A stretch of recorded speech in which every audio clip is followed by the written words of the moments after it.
नमस्कार प्यारे बच्चों, कैसे हैं आप सब। आशा करता हूँ कि सब अच्छे होंगे। तो चलिए शुरू करते हैं।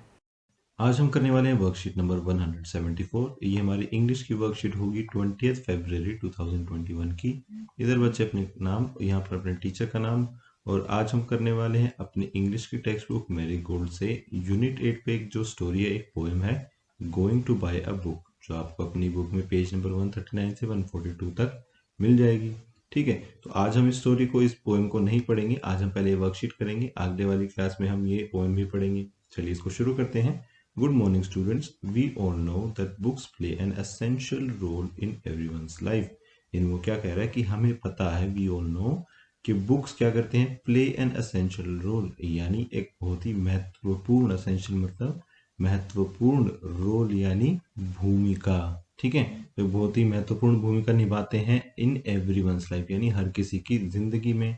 दे help to expand our knowledge, यानी वो हमारी कैसे मदद करते हैं, हमारी नॉलेज को एक्सपैंड यानी बढ़ाने में मदद करते हैं। A library is a place where you can get a vast collection of different kinds of book. वो कह रहा है कि लाइब्रेरी एक ऐसी जगह है जहाँ पर आपको एक बहुत ही वास्ट कलेक्शन यानी बहुत तरह की किताबें मिल सकती हैं। Now look at the picture of a library given below. तो नीचे एक लाइब्रेरी की फोटो दी गई है, उसको देखिए। And complete paragraph on library, और नीचे एक पैराग्राफ दिया है, उसको हमें पूरा करना है। और कुछ हेल्प बॉक्स में वर्ड भी दिए हैं, उनका हम हेल्प ले सकते हैं। चलिए, तो यहाँ पर ये चित्र दे रखा है। ठीक है, वर्ड्स हमारे पास क्या है, कलेक्शन, ठीक है, नॉलेज, अलमीरा, place, week, rules, read, books, school, tear, librarian और इश्यूज। तो आइए हम यहाँ पर पैराग्राफ्स में इन शब्दों को लिखेंगे और साथ साथ इनका मतलब भी जानेंगे। The school library is a, school library क्या है, एक प्लेस है, एक जगह है। ठीक है, प्लेस यानी जगह, यहाँ पर लिखा हुआ place. Where we go to read books, यानी जहाँ हम जाते हैं क्या करने के लिए, रीड बुक्स यानी किताबें पढ़ने के लिए। It is a store house, यानी ये क्या है, ये एक स्टोर हाउस है। स्टोर हाउस क्या होता है, जहाँ पर सामान रखा जाता है। तो इसमें क्या सामान रखते हैं, it is a store house of books. ठीक है, तो लाइब्रेरी में क्या रखी होती है, बुक्स रखी होती हैं। बुक्स यहाँ पर लिखा हुआ है। ठीक है, it has a huge dash of books, इसमें क्या है, कलेक्शन, ह्यूज कलेक्शन। ठीक है, देखो कलेक्शन का मतलब क्या होता है, कलेक्शन का मतलब होता है ग्रुप। ठीक है, एक तरह की किताबें। जैसे मान लीजिए आपको अगर स्टोरी पढ़नी है तो लाइब्रेरी में बहुत सारी किताबें होंगी स्टोरी की। ठीक है, वो सारी किताबें एक साथ रखी होंगी। फिर मान लीजिए अगर आपको अपनी ईवीएस से रिलेटेड कोई किताब चाहिए तो वो लाइब्रेरी में ईवीएस से मिलती जुलती बहुत सारी किताबें होंगी, लेकिन वो सारी किताबें एक साथ रखी होंगी।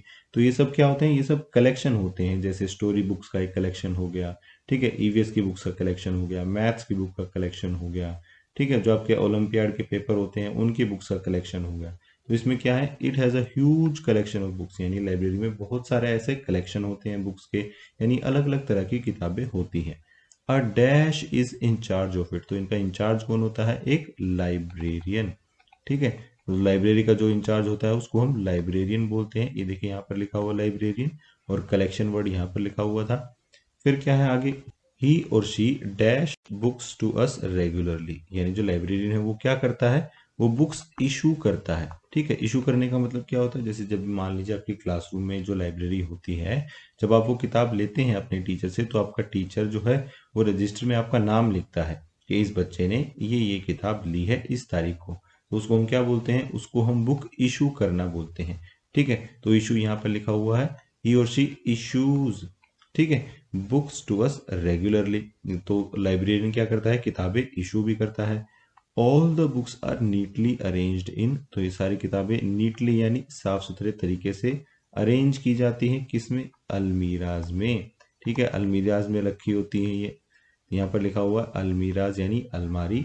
ठीक है, we go to the library dash every dash, तो यहाँ पर एवरी वीक, यानी हम लाइब्रेरी कब जाते हैं, हर हफ्ते जाते हैं, वीक। ठीक है, we can pick any book of our choice, यानी हम अपनी मन मर्जी की कोई भी किताब उठा सकते हैं। And dash it, and read it, और उसको पढ़ सकते हैं, रीड यानी पढ़ना।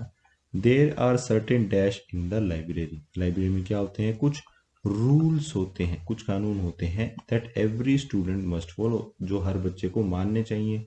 वी मस्ट नॉट, यानी हमें क्या नहीं करना चाहिए, टीयर, टीयर यानी फाड़ना, यू मस्ट नॉट टीयर, और स्पॉइल यानी खराब करना the pages of the books, किताबों के पेज को ना तो फाड़ना चाहिए ना उसको खराब करना चाहिए। We should always remember to return the books on time, और हमें हमेशा याद रखना चाहिए कि हम उन किताबों को समय से वापस भी कर दें।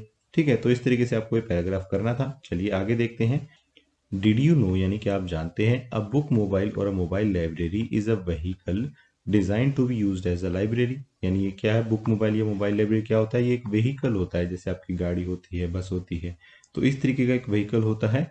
उसको किस तरीके से इस्तेमाल किया जाता है, एक लाइब्रेरी की तरह इस्तेमाल किया जाता है। इन इंडिया यानी इंडिया में it was first started in the year 1931। ये सबसे पहले कब आया था, साल 1931 में आया था, in the state of Tamil Nadu, Tamil Nadu state में।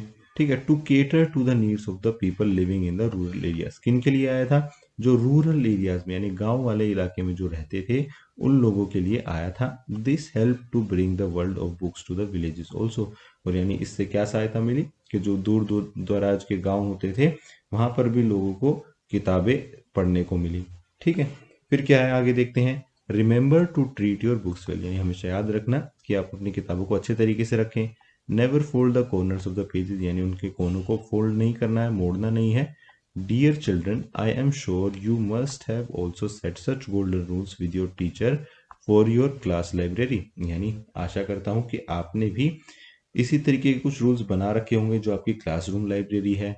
Right a few library rules that you follow in your classroom library, यानी ऐसे कुछ रूल्स आपको यहाँ पर लिखकर बताने हैं। We appreciate you for taking good care of your classroom library, यानी ये बहुत ही अच्छी बात है कि आप अपनी किताबों का ध्यान रखते हैं। तो इस तरीके के आपको कुछ रूल्स लिखने हैं। देखिए उदाहरण के तौर पर मैं आपको दिखा देता हूँ। तो कुछ ऐसे रूल्स आप बना सकते हैं अपनी क्लासरूम लाइब्रेरी के। ठीक है, सबसे पहले क्या, do not right on the books, यानी जो अभी आपको किताब मिल रही है, इशू हो रही है, उस पर आपको लिखना नहीं है बिल्कुल भी, किसी भी तरीके का पेन या पेंसिल आपको नहीं चलाना है, वो सिर्फ आपके पढ़ने के लिए है।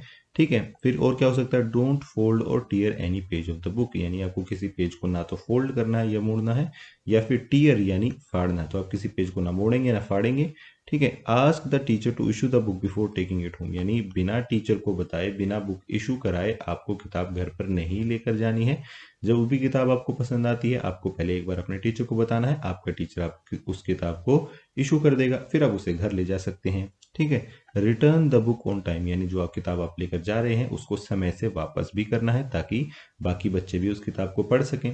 ठीक है, तो इस तरीके के रूल्स आप बना सकते हैं। और आपको क्या करना है इसके अलावा, इसके अलावा आपको अपनी इंग्लिश की वर्क में पेज नंबर 129 भी इसी तरीके से करना है। आज की क्लास यहीं खत्म होती है। अगर आपके कोई डाउट्स हैं तो आप नीचे कमेंट सेक्शन में पूछ सकते हैं। कल फिर मिलेंगे, कुछ नया सीखेंगे। तब तक के लिए थैंक यू एंड जय हिंद।